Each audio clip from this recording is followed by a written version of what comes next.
Hey guys, how are you all. मेरा नाम है रमनदीप सिंह। स्वागत है आपका मेरे चैनल एफएलएम के अंदर। एंड गाइस, आज हम कर रहे हैं अपॉइंटमेंट ऑफ डायरेक्टर्स वाले चैप्टर का नेक्स्ट लेक्चर। और आज हमने करना है एक नए कंसेप्ट से which is called retirement bye rotation. और ये one of the most important section है इस चैप्टर का, और थोड़ा सा टेक्निकल भी है। इंपॉर्टेंट भी है, ज्यादा टेक्निकल नहीं है, थोड़ा सा टेक्निकल भी है। लेकिन अगर आप ढंग से आंख कान खोल के बैठोगे तो एक ही बार में समझ आ जाएगा। ये मेरा प्रॉमिस है, आप लोगों को समझ आ जाएगा। अभी रिटायरमेंट बाय रोटेशन का कंसेप्ट होता क्या है, जरा मैं इसको समझाने से पहले मैंने इसके ऊपर कुछ फ्लो चार्ट्स भी बनवाए हुए हैं, लेकिन उसके बारे में फ्लो चार्ट्स वगैरह बाद में नोट करवाऊंगा। कुछ एग्जांपल्स भी बनवाए हुए हैं, वो भी बाद में बात करवाऊंगा। लेकिन ना, आपको पहले इस कंसेप्ट को समझाने से पहले कुछ बेस क्लियर करता हूं, फिर इसको ऊपर से एग्जांपल से फ्लो चार्ट बनवाऊंगा तुम्हारे को। टॉपिक का नाम क्या है? Retirement bye rotation. Retirement bye rotation. Section क्या है इसका? 152 सबसेक्शन 6। सेक्शन 152 सबसेक्शन 6 इसका रिटायरमेंट बाय रोटेशन का सेक्शन है। अब ये टॉपिक, पहले तो आप ये समझो कि ये टॉपिक अगर तुमसे कोई पूछे कि सर ये किस कंपनी पे लगता है, तो पहले तो ये ओनली पब्लिक कंपनी के ऊपर एप्लीकेबल होता है कंसेप्ट। ओनली पब्लिक कंपनी के ऊपर ही ये कंसेप्ट एप्लीकेबल है, प्राइवेट कंपनी पे ये कंसेप्ट नहीं लगता। तो ये कंसेप्ट खाली किस पे लगता है? पब्लिक कंपनी पे लगता है, प्राइवेट कंपनी पे ये कंसेप्ट नहीं लगता। ये अपने दिमाग में बिठा लो। पहली बात तो ये क्लियर हो गई। मैंने क्या बोला? सर हम टॉपिक क्या पढ़ रहे हैं? Retirement bye rotation. अब ये हमारे ना कंपनी लॉ के अकॉर्डिंग हमारी कंपनीज में, पब्लिक कंपनीज में दो तरीके के डायरेक्टर होते हैं। एक होते हैं रोटेशनल डायरेक्टर, एक होते हैं नॉन रोटेशनल डायरेक्टर। अब इन दोनों में क्या फर्क होता है मैं उसके बारे में समझाऊंगा, लेकिन पहले हमें क्या ध्यान देना है कि सर कंसेप्ट किसके ऊपर लगता है? सर पब्लिक कंपनी पे लगता है, प्राइवेट कंपनी पे ये कंसेप्ट नहीं लगता। ये बात दिमाग में आ रही है, क्लियर हो रही है? तो एग्जांपल लेके समझाते हैं कि अब ये डायरेक्टर जो दो मैंने बताया, रोटेशनल और नॉन रोटेशनल, ये क्या होते हैं उसके बारे में बात करते हैं। तो मैंने क्या बताया? हमारे कंपनी के अंदर, पब्लिक कंपनी में दो तरीके के डायरेक्टर्स होते हैं। एक होते हैं रोटेशनल डायरेक्टर्स,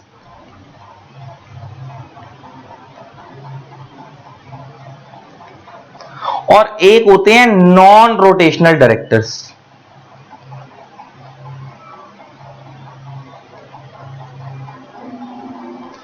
अब रोटेशनल डायरेक्टर्स और नॉन रोटेशनल डायरेक्टर्स में क्या फर्क होता है, पहले मैं वो समझा देता हूं। Rotational directors are those directors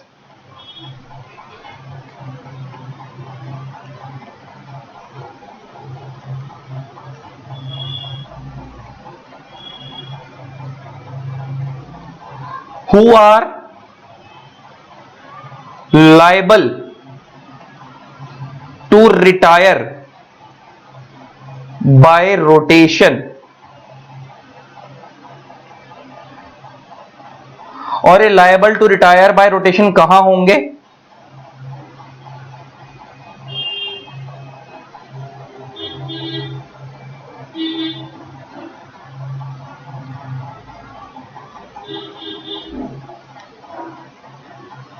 in AGM, annual general meeting. आपको मैंने एक बात बताई थी कि कंपनी के अंदर, हर कंपनी में शेयर होल्डर्स की दो तरीके की मीटिंग होती है। जनरल मीटिंग जो होती है वो दो तरीके की होती है। देखो, पहली बात तो है कि कंपनी में दो तरीके की मीटिंग होती है। एक होती है जनरल मीटिंग, एक होती है board meeting. General meeting share holders की होती है, बोर्ड मीटिंग डायरेक्टर्स की होती है। ये बात मैंने आपको बताई थी। मैंने तुम्हारे को यह भी बताया था कि जनरल मीटिंग फर्दर दो तरीके की होती है, एजीएम और ईजीएम। एजीएम साल में कितनी बार होती है? एक बार, एनुअल जनरल मीटिंग बोलते हैं उसको। और दूसरी जो जनरल मीटिंग होती है उसमें क्या बोलते हैं? EGM, extra ordinary general meeting. अच्छा, तो अगर एक साल में 5 बार जनरल मीटिंग एक कंपनी की हो रही है, तो उसमें से एनुअल जनरल मीटिंग मतलब साल में एक ही बार होती है, तो एक होगी एजीएम, तो बाकी 4 क्या होंगी? ईजीएम। अगर एक कंपनी की एक साल में 7 बार जनरल मीटिंग हो रही है, तो उसमें से एक होगी एजीएम, बाकी 6 क्या होंगी? ईजीएम। और एजीएम कब होती है? मैंने तुम्हारे को बताया था कि फर्स्ट एजीएम, जब कोई कंपनी पहली बार बनती है तो उसकी first AGM financial year close होने के 9 मंथ्स में होती है। और उसके आगे वाले सालों की एजीएम, जिसको हम सब्सिक्वेंट एजीएम बोलते हैं, आगे आने वाले सालों की एजीएम फाइनेंशियल ईयर क्लोज होने के 6 मंथ्स में होती है। तो हर एक कंपनी की पहली एजीएम फाइनेंशियल ईयर क्लोज होने के 9 महीने में होती है, सब्सिक्वेंट एजीएम फाइनेंशियल क्लोज होने के 6 महीने में होती है। ईजीएम का कोई भी स्पेसिफिक टाइम पीरियड नहीं है कि आपको इतना टाइम में करानी है, आपको पूरे साल में जब जरूरत लग रही है और शेयर होल्डर्स की मीटिंग बुलवाने की जरूरत लग रही है तो आप उस मीटिंग को बुलवा सकते हो। तो एजीएम के अलावा जितनी भी आपने शेयर होल्डर्स की मीटिंग बुलवाई पूरे साल में उसे हम क्या बोलेंगे, ईजीएम। अब यहां पे मैं फोकस किस पे कर रहा हूं, एजीएम पे। तो पहले तो रोटेशनल डायरेक्टर क्या होते हैं? Rotational directors are those directors who are liable to retire by rotation in the AGM. अब ये liable to retire by rotation का क्या मतलब होता है अभी समझाऊंगा। तो ये हो गया रोटेशनल डायरेक्टर्स। तो नॉन रोटेशनल डायरेक्टर्स कौन से होंगे, नाम से क्लियर हो रहा है। नॉन रोटेशनल डायरेक्टर्स वो डायरेक्टर होंगे, non rotational directors are those directors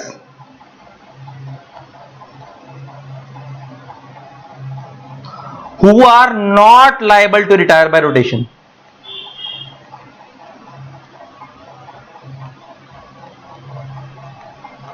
By rotation in AGM. तो नॉन रोटेशनल डायरेक्टर्स कौन से होंगे, जो not liable to retire by rotation in AGM. अब इसमें दो तरीके के डायरेक्टर आते हैं इसके अंदर। फॉर एग्जाम्पल दो तरीके के डायरेक्टर आते हैं इसमें जनरली। पहला, directors appointed for fix period,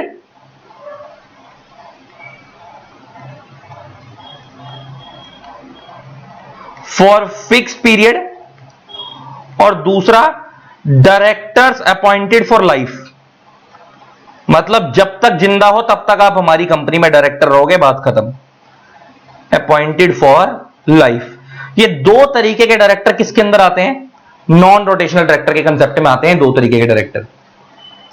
तो पहले आते हैं directors appointed for fix period, दूसरा आता है डायरेक्टर्स अपॉइंटेड फॉर लाइफ। अब ये क्या कंसेप्ट होता है रोटेशनल नॉन रोटेशनल, ये समझाता हूं। ये क्या कह रहा है, अभी इसने क्या लिखा मैंने यहां पे कि रोटेशनल वो है जो कि liable to retire in by rotation in AGM है, और नॉन रोटेशनल वो है जो कि not liable to retire by rotation in AGM है। अब इनमें liable to retire by rotation in AGM का क्या मतलब होता है वो समझाता हूं। क्या होता है, मैंने तुम्हारे को बताया कि ये कंसेप्ट खाली पब्लिक कंपनी पे लगता है, प्राइवेट कंपनी पे नहीं लगता। अब आपको पता है public company generally private company के कंपैरेटिव में थोड़ी बड़ी होती है। तो उस केस में क्या होता है कि पब्लिक कंपनी के अंदर एक रोटेशनल डायरेक्टर कंसेप्ट लॉन्च करा गया। उस कंसेप्ट को लाने का मोटिव ये था कि हर एक कंपनी के अंदर हर साल कुछ डायरेक्टर्स रिटायर हो जाएंगे और उनकी जगह पे दूसरे डायरेक्टर्स लाए जाएंगे। कुछ डायरेक्टर, सारे नहीं, कुछ डायरेक्टर्स रिटायर हो जाएंगे और उनकी जगह पर दूसरे डायरेक्टर लाए जाएंगे।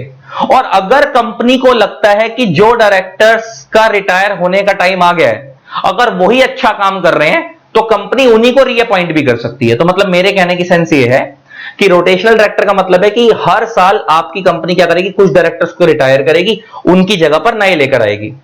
और अगर डायरेक्टर्स को लगता है, अगर कंपनी को लगता है कि ये डायरेक्टर जिनका रिटायर हो रहे हैं, जो इस साल रिटायर होने वाले हैं, अगर ये काम अच्छा कर रहे हैं तो कंपनी क्या करेगी, फिर उनको ही रीअपॉइंट कर सकती है। हो सकता है उनकी जगह पर दूसरे लेकर ना आए। ठीक है जी। अब ये रोटेशनल डायरेक्टर कंसेप्ट क्यों लेकर आए, अब ये कितने रोटेशनल होंगे कितने नॉन रोटेशनल होंगे अभी समझाऊंगा।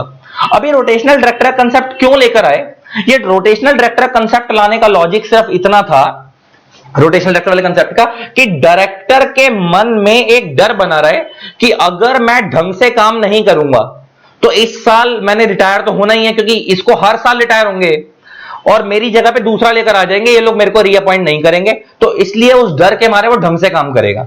तो रोटेशनल डायरेक्टर कंसेप्ट लाने का लॉजिक सिर्फ इतना था कि डायरेक्टर्स की परफॉर्मेंस इंप्रूव हो सके, कि अगर डायरेक्टर ढंग से काम नहीं कर रहा तो हर साल उसको हटाने की जरूरत नहीं पड़ेगी, हर साल कुछ डायरेक्टर्स रिटायर होंगे और अगर वो अच्छा काम कर रहे होंगे तो उन्हीं को रीअपॉइंट कर दिया जाएगा, वरना उनकी जगह पे नए लेकर आ जाएंगे। Simple as that, just simple as that, कि इसको हम बोलते हैं रोटेशनल डायरेक्टर। अब ये कितने रोटेशनल होंगे कितने नॉन रोटेशनल होंगे, जरा मैं उसके बारे में बात करता हूं, और ये किस तरीके से कंसेप्ट वर्क करता है मैं उसके बारे में भी बात करता हूं। देखो हमारा सेक्शन 152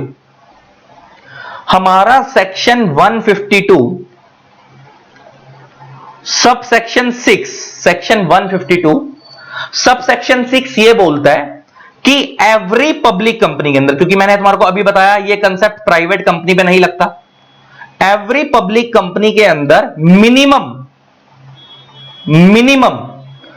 2/3 रोटेशनल डायरेक्टर्स होंगे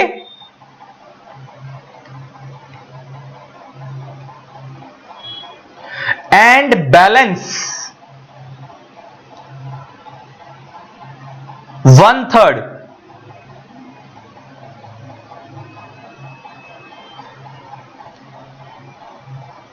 नॉन रोटेशनल डायरेक्टर्स होंगे। मिनिमम 2/3 क्या होंगे? रोटेशनल, एंड बैलेंस 1/3 क्या होंगे? Non rotational. बैलेंस 1/3 क्या होंगे? Non rotational. जैसे एग्जांपल लेके बात करते हैं, बड़ा ध्यान से सुनना मैं क्या कहना चाह रहा हूं। अच्छा, 2/3 रोटेशनल होंगे, बैलेंस 1/3 नॉन रोटेशनल होंगे। इसका क्या मतलब है? जैसे मान लो एक कंपनी है एक्स लिमिटेड, मान लो इस कंपनी के अंदर टोटल में 9 डायरेक्टर्स हैं। टोटल में कितने डायरेक्टर्स हैं? 9।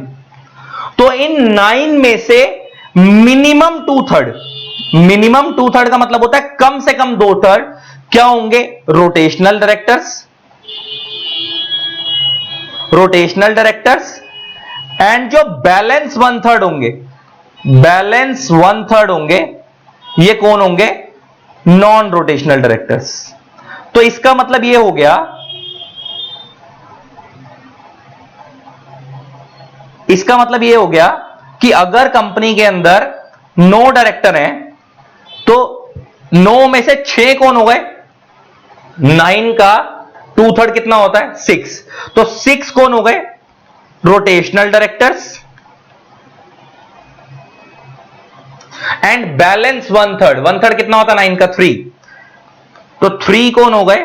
Non rotational directors, non rotational directors. अब इसका मतलब ये 6 में से, सॉरी 9 में से 6 रोटेशनल है और 3 नॉन रोटेशनल। अब इसका क्या मतलब है? इसका मतलब ये 6 डायरेक्टर्स जो हैं, जो कंपनी की जनरल मीटिंग होगी, ये 6 के 6 एक साथ आउट नहीं होंगे। इसके अंदर भी ना क्या होता है कि कुछ डायरेक्टर आउट होंगे, और वो कुछ कितने होंगे वो भी अभी आगे बताऊंगा। तो इसमें से कुछ डायरेक्टर अब जो एजीएम आएगी उसमें आउट हो जाएंगे और इनकी जगह पे कंपनी दूसरे लेकर आ जाएगी। और अगर कंपनी को लगता है यही डायरेक्टर अच्छा काम कर रहे हैं तो क्या होगा? उस केस में क्या होगा कि कंपनी उन्हीं को रीअपॉइंट कर सकती है। लेकिन जो बैलेंस 3 नॉन रोटेशनल डायरेक्टर हैं, ये वो डायरेक्टर हैं जो एजीएम पे रिटायर नहीं होंगे। ये वो डायरेक्टर हैं जो या तो फिक्स टर्म के लिए अपॉइंट करेगा, मतलब 5 साल के लिए, 10 साल के लिए, तो मतलब ये हर एजीएम पे रिटायर नहीं होंगे। या ये वो डायरेक्टर जो अपॉइंटेड फॉर लाइफ अपॉइंट करेंगे, जो मतलब कभी रिटायर नहीं होंगे, जो कभी रिटायर नहीं होंगे। तो इसलिए मैंने बोलते हैं नॉन रोटेशनल। तो नॉन रोटेशनल में 2 तरीके की कैटेगरी हो गई। एक वो जो फिक्स टर्म के लिए अपॉइंट करेगा, मतलब 5 साल, 10 साल, 15 साल के लिए अपॉइंट करेगा वो। और दूसरा वो जो appointed for whole life appoint करे गए हैं, तो ये कभी रिटायर ही नहीं होंगे। तो इसको इसलिए मैंने बोलते हैं नॉन रोटेशनल, क्योंकि ये not liable to retire by rotation है। अब ये जो रोटेशनल डायरेक्टर है 2/3, जो 6 डायरेक्टर हैं, अब ये क्या होगा? लॉ कहता है ये 6 के 6 एक साथ रिटायर नहीं होंगे। इसका भी 1/3 एवरी एजीएम पे रिटायर होगा। 1/3 क्या होगा? एवरी एजीएम पे रिटायर होगा। मतलब 6 का भी 1/3 रिटायर होगा। जैसे एग्जांपल लेके बात करते हैं, मान लो कंपनी के अंदर 6 डायरेक्टर हैं, A B C D E F. ये 6 नॉन रोटेशनल, सॉरी ये 6 रोटेशनल डायरेक्टर हैं। और मान लो एक्स वाई जेड, ये 3 नॉन रोटेशनल डायरेक्टर हैं। मान लो इस कंपनी के अंदर ये नॉन रोटेशनल डायरेक्टर हैं, ये 3, एंड ये 6 कौन है? रोटेशनल डायरेक्टर्स हैं। तो ये जो 3 डायरेक्टर हैं, ये जो 3 डायरेक्टर्स हैं, कौन से 3 डायरेक्टर्स हैं? ये वाले। ये तो नॉन रोटेशनल है, तो इनका तो एजीएम पे रिटायर होने वाला कोई कंसेप्ट ही नहीं है। तो इसमें ये 3 कौन होंगे? या तो ये फिक्स टर्म वाले डायरेक्टर होंगे जिनको 5 साल, 10 साल, 15 साल के लिए अपॉइंट करा गया, तो जब उनका टर्म खत्म होगा तब रिटायर होंगे उस कंपनी से, तब आउट होंगे। या दूसरे वो वाले होंगे जो अपॉइंटेड फॉर लाइफ है, तो जब तक वो मरते नहीं है तब तक वो उस कंपनी में डायरेक्टर रहेंगे, तब तक वो उस कंपनी में डायरेक्टर रहेंगे, क्योंकि वो फॉर होल लाइफ अपॉइंट करेगा। तो जब तक वो जिंदा है तब तक वो उस कंपनी में डायरेक्टर रहेंगे। तो वो भी नॉन रोटेशनल की कैटेगरी में आ गए, वो वाले हो गए। अभी जो रोटेशनल है, मैंने क्या बोला कि जो 2/3 रोटेशनल है, इस 2/3 का भी, जैसे 2/3 मैंने क्या निकाल लिया, 6 रोटेशनल है, 9 का 2/3 कितना होता है? 6। तो 2/3 जो रोटेशनल वाले हैं, ये भी एक साथ आउट नहीं होंगे, रिटायर नहीं होंगे। ये क्या होगा? इस 2/3 का भी 1/3 हर एजीएम पे रिटायर होगा। तो ये टोटल 2/3 है, ये 6 हो गए। अब इस 6 का 1/3 एवरी एजीएम पे रिटायर होगा। तो अब जैसे पता कैसे कंसेप्ट चलेगा? तो मान लो कंपनी की फर्स्ट एजीएम आई, तो उसमें क्या होगा? अच्छा, 6 का 1/3 कितना होता है? 2। 6 का 1/3 कितना होता है? 1/3 होता है 2 इज इक्वल टू 2। तो अब क्या होगा? फर्स्ट एजीएम आई, तो मान लो ए और बी रिटायर हो गए, पहले तो आउट हो गए, इनकी जगह पे न्यू डायरेक्टर आ गए। कौन से? जी और एच, न्यू डायरेक्टर आ गए जी और एच। सेकंड एजीएम हुई, सेकंड एजीएम हुई तो उसमें सी और डी रिटायर हो गए और इनकी जगह पे न्यू डायरेक्टर आ गए, आई और जे। फिर थर्ड एजीएम हुई,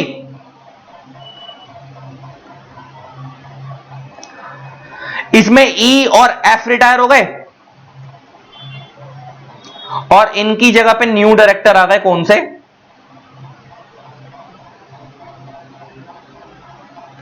के और एल। मतलब मेरे कहने की सेंस ये है कि हमें किस तरीके से कंसेप्ट को रखना है। सर पहली बात तो ये कंसेप्ट रोटेशनल डायरेक्टर वाला किसके ऊपर लगता है? पब्लिक कंपनी के ऊपर लगता है, प्राइवेट पे नहीं लगता, पहले तो ये ध्यान रखना है। फिर हम बाद में बात करें सर पब्लिक कंपनी में दो तरीके के डायरेक्टर कौन से होंगे, एक होंगे रोटेशनल, दूसरे होंगे नॉन रोटेशनल। ये बात भी क्लियर हो गई। रोटेशनल कौन से होंगे? जो sir liable to retire by rotation होंगे इन एजीएम, और नॉन रोटेशनल कौन से होंगे? जो कि not liable to retire by rotation होंगे इन एजीएम। अच्छा, अब मैंने तुम्हारे को जब बताया कि जो not liable to retire by rotation होंगे इन एजीएम, अच्छा नॉट लायबल टू रिटायर वाले कौन से होते हैं? जो एजीएम पे रिटायर होंगे ही नहीं। ये दो तरीके के होते हैं जनरली, या तो director appointed for fix period वाले हैं जो 5 साल 10 साल 15 साल के लिए अपॉइंट करें, जब जितना टाइम के लिए अपॉइंट करें उतने साल वो उस कंपनी में रहेंगे, बाद में वो उस कंपनी से आउट हो जाएंगे। दूसरे होते हैं डायरेक्टर अपॉइंटेड फॉर लाइफ। तो ये वो वाले डायरेक्टर हैं जिनको फुल लाइफ के लिए अपॉइंट करा गया, तो जब तक ये जिंदा है तब तक डायरेक्टर रहेंगे, उसके बाद मर गए तो फिर तो बात ही खत्म हो गई, फिर ये आउट हो जाएंगे कंपनी से। तो ये भी नॉन रोटेशनल डायरेक्टर के कंसेप्ट में ही आ गए। अच्छा, ये वाले कौन से हैं? रोटेशनल। तो रोटेशनल जो होते हैं वो एजीएम में रिटायर होंगे। तो मैंने अब बताया कि अब रोटेशनल होते कितने और नॉन रोटेशनल कितने होते हैं, मैंने ये भी बात करी। तो सर हमने पढ़ा कि सर हर एक पब्लिक कंपनी के अंदर मिनिमम 2/3, कम से कम 2/3 क्या होंगे? नॉन रोटेशनल, और सॉरी रोटेशनल, और बाकी बैलेंस 1/3 क्या होंगे? रोटेशनल। तो हमने एक एग्जांपल लिया कि सर एक कंपनी में टोटल 9 डायरेक्टर है, तो उस 9 डायरेक्टर के 2/3 रोटेशनल होंगे और बैलेंस 1/3 नॉन रोटेशनल होंगे। तो 2/3 रोटेशनल का मतलब हो गया कि 9 में से 6 कौन हो गए? रोटेशनल डायरेक्टर, और 3 कौन हो गए? Non rotational director. ये पहले तो ये बात क्लियर हो गई। अब ये जो 6 रोटेशनल डायरेक्टर हैं, अब ये 6 का मतलब है कि 6 रोटेशनल का मतलब क्या है? जो liable to retire by rotation in AGM, तो ये हर एजीएम पे रिटायर होंगे। अगर ये अच्छा काम कर रहे होंगे तो कंपनी इन्हीं को रीअपॉइंट कर लेगी, वरना इनकी जगह पे दूसरा लेकर आ जाएगी। तो ये 6 है, ये एकदम से रिटायर नहीं होंगे। इनमें भी क्या होगा? इस 6 का भी 1/3 रिटायर होगा हर एजीएम पे, और उसकी जगह पे दूसरा लेकर आया जाएगा। तो मैंने तुम्हारे को क्या बताया कि जैसे 6 डायरेक्टर ABCDEF, तो 6 रोटेशनल है, तो 6 एकदम से आउट नहीं होंगे। 6 का भी 1/3 हर एजीएम पे जाएगा, उसकी जगह दूसरा आएगा। तो भाई 6 का 1/3 कितना होता है? 2। तो भाई फर्स्ट एजीएम हुई, उसमें पहले 2 गए A और B, उनकी जगह पे नए आ गए G और H। सेकंड एजीएम उसमें C और D गए, उसकी जगह पे नए आ गए I और J। थर्ड एजीएम हुई, उसमें E और F गए, उनकी जगह पे नए डायरेक्टर आ गए K और L। फिर ये इसी तरीके से चलता चला जाएगा। फिर फोर्थ एजीएम होगी, तो उसमें जो पहले G और H आए थे वो जाएंगे, तो जो पहले आया था वो पहले जाएगा। समझ आ गई? और बच्चा बोलता है कि सर अगर मान लो ये 6 के 6 डायरेक्टर एक साथ अपॉइंट किए गए थे, तो फिर इनमें से पहले कौन जाएगा? तो फिर वो लॉट निकलता है, पर्ची डलती है कि पहले इस बार ये वाले 2 जाएंगे, वो पर्ची के अंदर जिसका नाम आ जाएगा वो 2 जाएंगे। इस तरीके से होता है। तो समझ आ गया ना? नॉर्मली कंसेप्ट क्या रहेगा कि वो जो 2-2 भी जो आउट होंगे हर एजीएम पे, वो कौन होंगे? सीक्वेंस वाइज चलेंगे, जो पहले आया था वो पहले जाएगा। तो अगर मान लो A और B पहले आए थे, मैं प्रिजम्पशन लेके चल रहा हूं A B पहले आए थे इसलिए A और B पहले आउट हो गए, C और D उनके बाद में आए थे इसलिए वो बाद में आउट हो गए, E और F बाद में आए थे वो बाद में आउट हो गए, और इनकी जगह पे नए आ गए। अब A और B की जगह पे G और H आए थे, जब फोर्थ एजीएम होगी उसमें G और H जाएंगे। इस तरीके चलता जाएगा। लेकिन अगर ये 6 के 6 एक साथ अपॉइंट हुए होते, तो उस केस में पहली एजीएम पे 6 को तो एक साथ तो होना नहीं है, क्योंकि 1/3 को ही होना है। तो पहले 2 कौन से जाएंगे? तो फिर वो लॉट डलेगा, पर्ची डलेगी, जिसका उस नाम में आ गया वो जाएंगे, वो 2 बाहर जाएंगे। इस तरीके से कंसेप्ट चलता है। अच्छा, मैंने यहां पे एक चीज लिखी है, और मैंने तुम्हारे को बताया कि सर ये रोटेशनल वाला कंसेप्ट क्यों रखा गया कंपनीज के अंदर। इसको रखने का कंसेप्ट सिंपल लॉजिक सिर्फ इतना है, ताकि डायरेक्टर्स में डर बना रहे, ताकि उनकी परफॉर्मेंस अच्छी हो, कि उनको पता रहे कि भाई हम रोटेशनल वाली कैटेगरी वाले डायरेक्टर हैं, अगर हम अच्छा काम नहीं करेंगे तो इस एजीएम पे हमने आउट तो नहीं है, तो कंपनी हमें रीअपॉइंट नहीं करेगी, हमारी जगह दूसरा लेकर आ जाएगी। तो इसलिए ढंग से काम कर लो। तो इसलिए इस कंसेप्ट को लाया जाता है, रोटेशनल वाले कंसेप्ट को रखा गया। एक ये बात क्लियर हो गई। दूसरा मैंने क्या बोला कि भाई टोटल रोटेशनल में से मिनिमम 2/3, सॉरी टोटल डायरेक्टर में से मिनिमम 2/3 रोटेशनल होंगे, बैलेंस 1/3 नॉन रोटेशनल होंगे। तो मिनिमम का मतलब क्या होता है? कम से कम, और बैलेंस मतलब हो गया मैक्सिमम, कि इसका मतलब नॉन रोटेशनल 1/3 से ज्यादा नहीं होंगे, लेकिन रोटेशनल मिनिमम 2/3 होंगे। तो अब इसका यह मतलब है, एग्जांपल लेके बात कर रहा हूं मैं, कहना क्या चाह रहा हूं, तो मान लो एक कंपनी है एक्स लिमिटेड, मान लो उसमें टोटल के अंदर 9 डायरेक्टर हैं, और मैंने क्या बोला कि कंपनी 9 डायरेक्टर में से मिनिमम 2/3 क्या होंगे? मिनिमम 2/3 क्या होंगे? रोटेशनल, और बैलेंस 1/3 क्या होंगे? बैलेंस 1/3 क्या होंगे? Non rotational. मैंने तुम्हारे को ये बात बताई, मिनिमम 1/3 क्या होंगे? रोटेशनल, और बैलेंस 1/3 क्या होंगे? Non rotational. तो इसका मतलब मिनिमम 2/3 का मतलब हो गया 6 और बैलेंस का मतलब हो गया 3। तो क्या कंपनी में ये केस 1 हो गया? क्या कंपनी में 6 रोटेशनल और बैलेंस 3 नॉन रोटेशनल, क्या ये अलाउड है? यस अलाउड है, अलाउड है। केस 2, मान लो कंपनी अपनी कंपनी के अंदर 9 में से, टोटल ट्रैक्टर तो 9 ही है, उसमें से रोटेशनल रखती है 7 और नॉन रोटेशनल खाली 2 रखती है। क्या ये अलाउड है? यस ये भी अलाउड है। क्यों अलाउड है? सर मिनिमम 2/3 रोटेशनल होना चाहिए, मतलब कम से कम इतने होने चाहिए, इससे ज्यादा हो जाए कोई दिक्कत नहीं है। इसका मतलब रोटेशनल उस कंपनी में 6 होने चाहिए कम से कम 9 में से, अगर इससे ज्यादा है तो कोई दिक्कत नहीं है। तो कंपनी ने केस 2 के अंदर रोटेशनल ट्रैक्टर 6 की जगह 7 कर दिए, नॉन रोटेशनल खाली 2 ही रखे। क्या ये अलाउड है? यस अलाउड है। केस 3, कंपनी ने रोटेशनल रखे 8 और नॉन रोटेशनल रखा खाली 1। क्या ये अलाउड है? आंसर इज यस, ये भी अलाउड है, ये भी अलाउड है, कोई दिक्कत वाली बात नहीं है। क्यों अलाउड है? क्योंकि सर रोटेशनल मिनिमम 2/3 होने चाहिए, कम से कम इतने, से ज्यादा हो सकते हैं, और जो बच जाएंगे वो नॉन रोटेशनल। तो भाई हमने पहले 9 का 2/3 6 होता है, तो पहले 6 रखे, इधर 3 हो गए 9 में से। फिर हमने रोटेशनल 7 रखे, तो बैलेंस बचे हुए कितने हो गए? 2 यहां आ गए। फिर रोटेशनल अगर 8 हो गए तो बैलेंस 1 हो गया, इतने। केस 4, कंपनी सारे के सारे रोटेशनल रखना चाहती है 9 के 9 और नॉन रोटेशनल रखना ही नहीं चाहती। क्या ये अलाउड है? आंसर इज यस, ये भी अलाउड है। नॉन रोटेशनल ना रखे तो, वो सारे ही रोटेशनल रखे तो भी कोई दिक्कत नहीं है, क्योंकि यहां पे क्या लिखा है, वापस फोकस करवा रहा हूं, मिनिमम 2/3 रोटेशनल, जो बच जाएंगे वो नॉन रोटेशनल में आएंगे। तो कंपनी भाई कह रही है कि मिनिमम 2/3 का मतलब होता है 6 रोटेशनल होने चाहिए, 6 के हम क्राइटेरिया पूरा कर रहे हैं, मगर हम सारे ही रोटेशनल रखना चाहते हैं, रख लो, that is okay. Case 5, company 5 rotational रखना चाहती है, बैलेंस 4 नॉन रोटेशनल रखना चाहती है। This is allowed, this is not allowed. No, ये अलाउड नहीं है। क्यों नहीं अलाउड? सर मिनिमम 2/3 तो रोटेशनल होने ही चाहिए, और मिनिमम 2/3 का मतलब है कि कम से कम 6, और यहां पे रोटेशनल कितने हैं? 5, तो नॉन रोटेशनल कितने हो जाएंगे? 4। ये अलाउड नहीं है, ये अलाउड नहीं है, ये अलाउड नहीं है। इसका मतलब आप नॉन रोटेशनल एक भी ना रखो, ये चलेगा, लेकिन रोटेशनल कम से कम 2/3 होने चाहिए, जिस एग्जांपल में हमने देख लिया। ठीक है जी, ये समझने वाली चीज थी, ये समझने वाली चीज थी। अच्छा, और मैंने आप बताया जी कि ये 6 रोटेशनल है, तो क्या 6 एक ही बार में आउट हो जाएंगे, या इसका भी 1/3 आउट होगा हर एजीएम पे? इसका भी 1/3 आउट होगा हर एजीएम पे, 6 के 6 एक बार में आउट नहीं होंगे। ये बात समझ आ रही है? बात समझ आ रही है? अब तुम्हारे को I hope rotational non rotational का कंसेप्ट लाया क्यों गया था, कितने रोटेशन होते हैं, कितने नॉन रोटेशन होते हैं, किस कंपनी पे एप्लीकेबल होते हैं, पब्लिक प्राइवेट, ये सारा बेस समझ आ गया है, जो मैंने तुम्हारे को डिटेल में समझा दिया। अब हम इसको बुक से पढ़ना स्टार्ट करेंगे, लेकिन बुक से स्टार्ट करने से पहले ना मैंने क्या कर रखा है कि इसके ऊपर ना एक फ्लो चार्ट भी बनवाया हुआ है, पहले वो समझा देता हूं क्या है।